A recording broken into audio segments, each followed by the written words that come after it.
My dear students of 10th standard. आइए पढ़ते हैं इंग्लिश ग्रामर हमारे अगले लेक्चर में।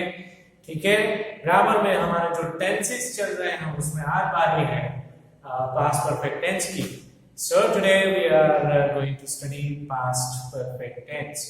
Okay, in a way it is also known as past of the past. Okay, just in case if you forget, I would just like to put that phrase along with the title past of the past. ये tense को past of the past के नाम से भी जाना जाता है। Past of past, I can just try and keep it in as short as possible. ठीक है, तो पास्ट ऑफ पास्ट क्यों कहा जाता है इसको? सो उसको बहुत ही थोड़ी देर में मैं आपको बताने वाला हूँ, लेकिन पहले हम समझेंगे इस उसका जो मेन यूसेज है, ठीक है, वो क्या होता है। उसको अगर हम समझेंगे तो आपको ऑटोमेटिकली क्लियर हो जाएगा कि इस टेंस को पास्ट ऑफ पास्ट क्यों कहा जाता है। पास्ट का भी पास्ट है ये, ऐसा इसको क्यों कहा जाता है। थोड़ी बहुत चीजें मैं आपको पहले रिमाइंड कर कि परफेक्ट टेंस है ये, इसलिए जो वर्ब है इसका, राइट, जो मेन वर्ब है, ओके, वो हमेशा उसके V3 फॉर्म में आता है। Remember that always in case of any perfect tense we are always going to use the V3 form of the main verb. That is the one thing. कोई भी perfect tense में main verb का V3 form ही आता है, वो fix है। Another thing is that in any perfect tense, we always make use of any particular helping verb along with the subject. So यहाँ पे helping verb जो होगा वो had होगा। Subject के साथ जो हम helping verb use करते हैं, यहाँ पे मैं लिख देता हूँ कि ये helping verb है। Helping verb का जो definition है वो बहुत ही clear है कि ऐसा वर्ड जो हमें सेंटेंस कंस्ट्रक्ट करने में हेल्प करता है, that word is known as helping verb. Okay, और उसके बाद तुरंत बाद मेन वर्ब आता है जो कि ऑलवेज V3 होता है। V3 form of the verb means the third form of the verb, okay, जिसको हम ग्रामेटिकल लैंग्वेज में पास्ट पार्टिसिपल भी कह सकते हैं। So that is V3। सो ये दो चीजें जानने के बाद हम इसका कंपैरिजन करेंगे कि प्रेजेंट परफेक्ट टेंस को अगर पास्ट परफेक्ट टेंस में कंपेयर किया जाए तो हमें सेंटेंस कंस्ट्रक्शन में सिर्फ एक ही फर्क नजर में आएगा, और वो फर्क है कि in present perfect tense we are using either have और has as helping verb, but over here instead of have और has we are making use of had. ठीक है, हैव और हैज की जगह पे यहां पे हम लोग हैड यूज करते हैं। सेंटेंस कंस्ट्रक्शन में सिर्फ इतना ही फर्क है, लेकिन यूसेज के हिसाब से अगर देखा जाए तो there is a big difference in the usage between present perfect tense and past perfect tense. Usage में बहुत बड़ा फर्क है। यूसेज इसका आप समझेंगे कि यूसेज इसका क्या है, क्या कौन सी परिस्थिति में, कौन से सिचुएशन में ये टेंस उपयोग में आता है, या तो फिर इस टेंस को यूज करने का, इंग्लिश लैंग्वेज में यूज करने का कौन सा मेजर क्राइटेरिया है। So over here I have tried to put the definition on the board in the simplest possible words in my own words. Okay, इसका यूसेज ये है कि it states the action happened before a certain point in past. बहुत ही simple और जितना हो सके उतने छोटे वाक्य में मैंने डेफिनेशन देने का कोशिश यहां पे किया है। ठीक है, वापस मैं इसका डेफिनेशन पढ़ रहा हूं, उसके बाद तो हिंदी में ट्रांसलेट करूंगा। It states the action happened before a certain point in past. अब इस बात को समझिए कि इस टेंस में जो एक्शन होगी वो ऐसी एक्शन है जो पास्ट के कोई समय से पहले हुई होगी, या तो फिर दूसरे शब्दों में हम ये भी कह सकते हैं कि पास्ट में कुछ हुआ, उससे पहले कुछ और हुआ था, ऐसा बताने के लिए ये पास्ट परफेक्ट टेंस का इस्तेमाल किया जाता है। और इसीलिए क्योंकि हम पास्ट में कुछ हुआ, उससे पहले कुछ और हो चुका था, ऐसा होता है। तो like in a different way. We can also call it as past of past.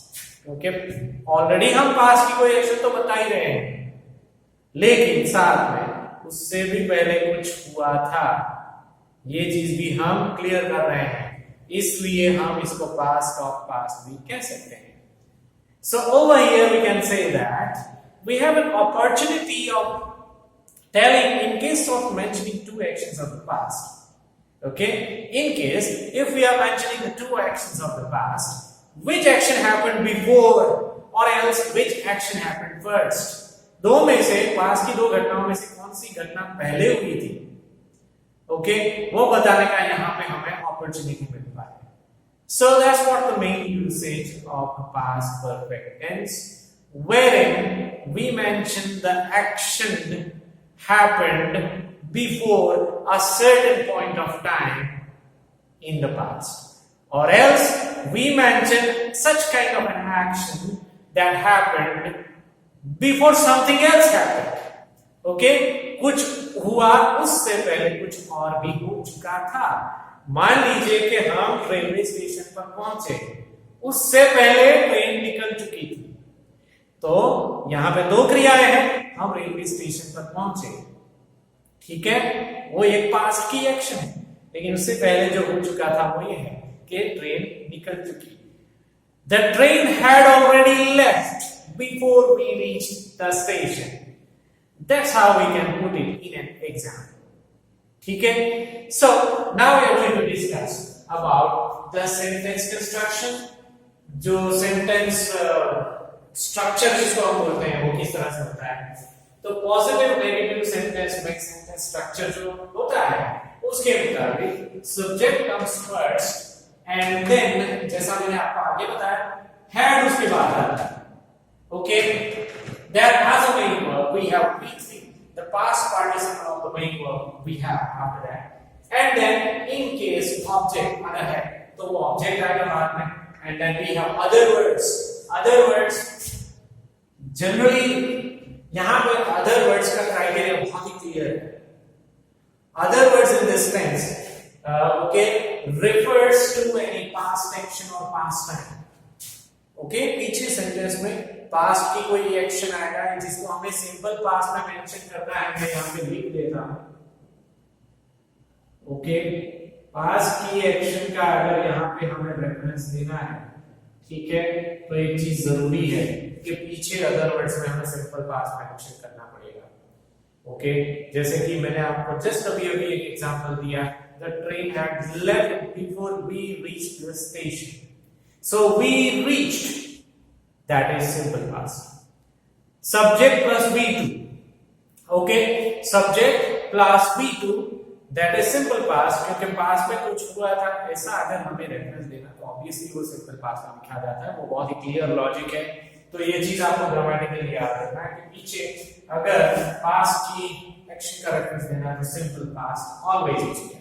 या तो फिर कुछ ओकेजन्स में ऐसा भी होता है कि पास्ट का समय, पास्ट का टाइम भी मेंशन कर सकते हैं बिफोर 5 PM फॉर एग्जांपल, जो कि पास्ट का एक समय है. ठीक है.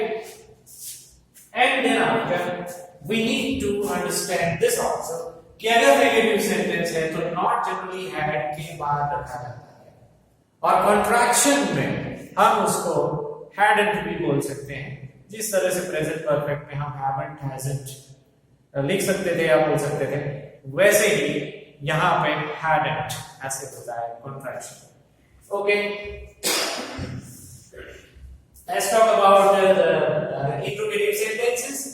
यानी कि क्वेश्चंस हमेशा की तरह मैं आपको बार-बार बताता हूं कि दो टाइप के क्वेश्चन होते हैं. यस नो टाइप का क्वेश्चन, यानी कि सिंपल क्वेश्चन अगर होता है तो उसकी शुरुआत had से होगी. कंपैरिजन आप करते रहिएगा प्रेजेंट परफेक्ट टेंस के साथ, खास करके कि जिस तरह से हैव या हैज इस्तेमाल होता है उसी जगह पे यहाँ पे हैड इस्तेमाल होता है. So in that way, in case if you can make a comparison between the tenses, it would be much easier for you to remember the sentence formats of the tenses. So over here we are using had instead of have or has in case of present perfect tense. So had पहले आएगा, अगर yes no type का question है तो had पहले आएगा, and then after we will have subject, okay, and then we will have the V3 form जो कि हमारे सेंटेंस का मेन वर्ब है, ठीक है, and then we will have object in case object is there, and then other words plus question mark. other words में मैं आपको वापस रिमाइंड करना चाहूंगा, वहां other words का क्राइटेरिया फिक्स है, either we have past action or else past time at the back side of the sentence, okay, जो generally past action है तो obviously वो simple past में लिखी जाती है, right? So after keeping this in mind, we will understand the format of the WH questions. WH question में फर्क कुछ नहीं होता है, WH वर्ड्स जो होते हैं जिसको इंट्रोगेटिव प्रोनाउंस कहते हैं, ठीक है, वो आगे आएंगे, what, where, when, why, whom, whose, which, how much, how many, how far, how long, how, etc. ये सारे वर्ड जो है वो आगे आएंगे। बाकी का फॉर्मेट क्वेश्चन का जो है वो यस नो टाइप के क्वेश्चन के जैसा ही है, so there is not much difference, okay. और पीछे क्वेश्चन मार्क रखना है, इस तरह से क्वेश्चन हमारा खत्म हो जाता है। So just again I'm just trying to remind you one more time that in this tense we try to mention the two actions of the past in which we try to mention or else we have an opportunity to mention which action happened first, कौन सी क्रिया पहले हुई थी, वो इस tense के जरिए हम बता रहे हैं। पास्ट की दो घटनाओं में से कौन सी घटना पहले हुई थी वो यहाँ पे जनरली दिखाया जाता है। अब इस चीज को बहुत ही सिंपल बनाने के लिए यहाँ पे नीचे मैंने एक एक्सपेरिमेंट किया है, यानी कि बहुत सिंपल चीज है इसको समझना, जहां पे दो पास्ट की घटनाओं को मैंने सेपरेट करके लिखा है। As you can see over here, यहां पे मैंने पास्ट लिखा है और ये भी पास्ट, ठीक है, ये भी पास्ट है और ये उसके नीचे एक एक्शन की वो भी पास्ट है। तो पास्ट की पहली एक्शन जो है, the match started at 9 AM, बहुत ही प्रैक्टिकल एग्जांपल यहां पर मैं दे रहा हूं आपको, ठीक है, कि the match started at 9 AM, यानी कि मैच 9 बजे शुरू हुआ, और उसके बाद दूसरी घटना पास्ट की ही है, दोनों घटनाएं, वी अराइव्ड एट 10 AM, ठीक है, हम 10 बजे पहुंचे, यानी कि मैच 9 बजे शुरू हुआ, हम 10 बजे पहुंचे, तो जाहिर सी बात है ये हम समझ सकते हैं अब कि दो में से कौन सी घटना पहले हुई थी, ठीक है। तो ऑब्वियसली मैच जो है वो हमारे पहुंचने से पहले शुरू हो गया है, क्योंकि हम लोग 10 बजे पहुंचे थे और मैच जो है वो 9 बजे शुरू हो गया था। अगर अब इस दोनों सेंटेंसेस को कंबाइन करना है तो हमें दो में से किसी एक्शन को, जो कि कौन सी एक्शन पहले हुई थी वो मेंशन करना पड़ेगा, ठीक है। तो जो एक्शन पहले हुई थी उसके लिए हम पास्ट परफेक्ट टेंस यूज करेंगे, ओके। So in case if we combine both the sentences together, then we can frame the sentence of past perfect, okay। तो इस तरह से लिखा जा सकता है या बोला जा सकता है, the match had started before we arrived. Once again, that combined sentence, that compound sentence is the match had started before we arrived. That's grammatically true, grammatically perfect sentence for you, right? क्योंकि हमें बताना है कि match हमारे पहुंचने से पहले शुरू हो गई थी, तो जो क्रिया पहले हो गई थी उसके लिए हम past perfect tense obviously use करेंगे। So the match is the subject, and then after we have had as a helping verb, and then started, which is the V3 form of the main verb, ठीक है। Before we arrived, अब ये simple past tense, ये जो है वो simple past यानी कि मेन सेंटेंस का सबऑर्डिनेट क्लॉज बन जाता है, जिसको हमें सिंपल पास्ट मेंशन करना है, ओके। सो सेंटेंस का टोन ये है कि ये हुआ उससे पहले ये हो चुका था, हम पहुंचे उससे पहले मैच स्टार्ट हो चुकी थी, the match had started before we arrived, that ठीक है, अब मैं बहुत ही श्योर हूं कि आपको पूरा समझ में आ गया होगा, कॉन्सेप्ट आपका बेसिक क्लियर हो गया होगा ये टेंस के बारे में। लेकिन ज्यादा कंसोलिडेशन करने के लिए हम ज्यादा एग्जांपल्स पढ़ेंगे, एक एग्जांपल से नहीं होता है, ठीक है। सो प्रैक्टिकल लाइफ में कौन कौन से टाइप के एग्जांपल हम यूज कर सकते हैं, ठीक है, वो एग्जांपल्स, वैसे एग्जांपल मैंने यहाँ पे कोशिश किया है कि आपको मैं एक्सप्लेन करूं। ओके, तो सबसे पहले एग्जांपल है जो मैं ऑलरेडी आपको पहले दे चुका हूं, the train had already left before we reached the station. Okay, यानी कि ये घटना पहले हुई थी, यहाँ पे द ट्रेन जो है वो सब्जेक्ट है, हैड ऑलरेडी लेफ्ट यानी कि कब की निकल चुकी थी हमारे पहुंचने से पहले। ओके, तो ये हैड जो है वो हेल्पिंग वर्ब है, and then left is V3 form of leave, leave, left, ऐसा होता है। So the train had already left before we reached the station. So before we reached the station, that basically is the subordinate clause of simple past tense. That's how we frame the sentence of past perfect tense. Right. Moving on. Second example. I had finished my homework before you called. ठीक है, तुम्हारा phone आया है, तुमने मुझे phone किया उससे पहले मैंने होमवर्क खत्म कर दिया। बहुत प्रैक्टिकल एग्जांपल है। आई हैड फिनिश्ड यानी कि ये घटना पहले हुई थी, जहां पे आई सब्जेक्ट है एंड जो है वो हेल्पिंग वर्ब है। This is the main verb V3, finished finished finished, that is my homework is object and before you called, that is subordinate clause of simple past tense। जो subordinate clause होता है पीछे जो होता है उसके लिए हम simple past tense को यूज कर सकते हैं, ठीक है, तभी ग्रामेटिकली सही सेंटेंस बनता है। In the third example, instead of writing past action, we have tried to mention the past time. Sometimes it may also happen कि past time भी होता है। यहाँ पे 8 PM जो लिखा है वो बेसिकली पास्ट टाइम है, पास्ट की एक्शन का रेफरेंस नहीं दिया है, ठीक है। सो sometimes you can say that she had finished cooking before 8 PM. उसने 8 बजे से पहले कुकिंग खत्म कर दिया था। 8 बजे जो कि ऑलरेडी पास्ट का टाइम है, उससे पहले ये हो चुका था। So over here we can see that subject is she, had is the helping verb, finished is the main verb, that is past participle। okay, cooking जो है वो ऑब्जेक्ट है, यहाँ पे वो वर्ब नहीं है, it's a verbal object, that's how we call it in grammar। okay, before 8 PM, that is past time।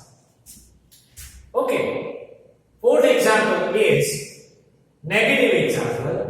okay, एक आध negative example बताना वो भी जरूरी है। okay, और यहाँ पे लिखा है they had not met each other before they got married। okay, they had not met each other before they got married। अब एग्जाम्पल तो आप समझ गए होंगे, हालांकि ऐसी घटनाएं जो है वो पहले के जमाने में बहुत होती थी, अभी तो ऐसा नहीं होता है, लेकिन सेंटेंस का ट्रांसलेशन ऐसा है कि वो उनका शादी होने से पहले मिले नहीं थे कभी। okay, they had not met each other before they got married। शादी होने से पहले वो एक दूसरे को नहीं मिले थे। so obviously such kind of things that used to happen in the past, in a distant past। actually पहले के जमाने के वो लागू पड़ता है, ये आजकल तो ऐसा नहीं होता है, ठीक है। लेकिन ऐसा लगता है इस सेंटेंस को पढ़ के कि लाइक कुछ स्टोरी से या तो पुराने जमाने की कोई नॉवेल से बिलोंग करता है। so such sentences can also be found in English language।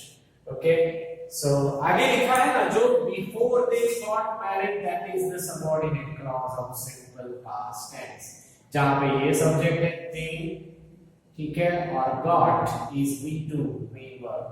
okay, तो ये जो है सिंपल पास्ट का सबऑर्डिनेट क्लॉज है।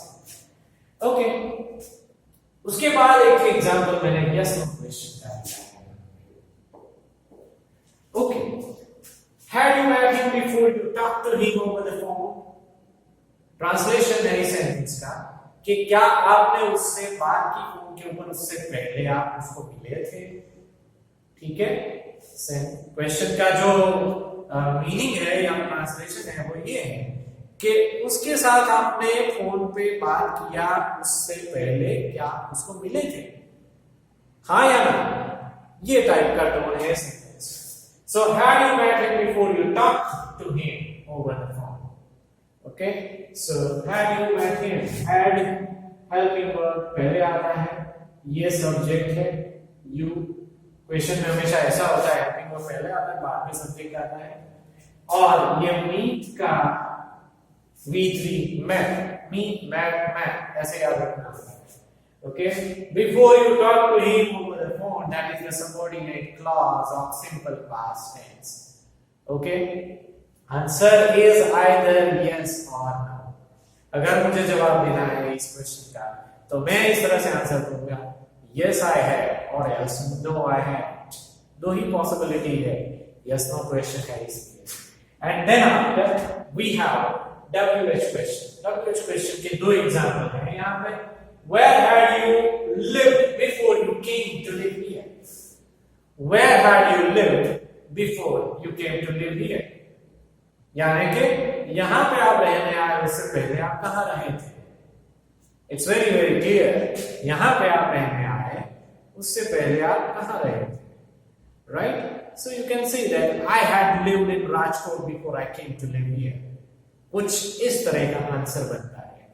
Okay, so where had you lived, ये पास्ट परफेक्ट का सेंटेंस कंस्ट्रक्शन है जहां पे WH वर्ड, उसके बाद हैड, उसके बाद सब्जेक्ट है, और लिव्ड जो है that is the main verb of the sentence. Before you came to live here, that is the subordinate clause of simple past tense. And again we have one more example of WH question towards the end. जो who वाला question है, who had come here before we came, हमारे आने से पहले यहाँ पे कौन आया था? It's kind of mysterious question. Okay, कि हमारे आने से पहले कौन आया था यहाँ पे? So it's very much applicable some specific situation, in a mysterious situation. सीरियलों में, मूवीज में ऐसे क्वेश्चंस हमें सुनाई देते हैं.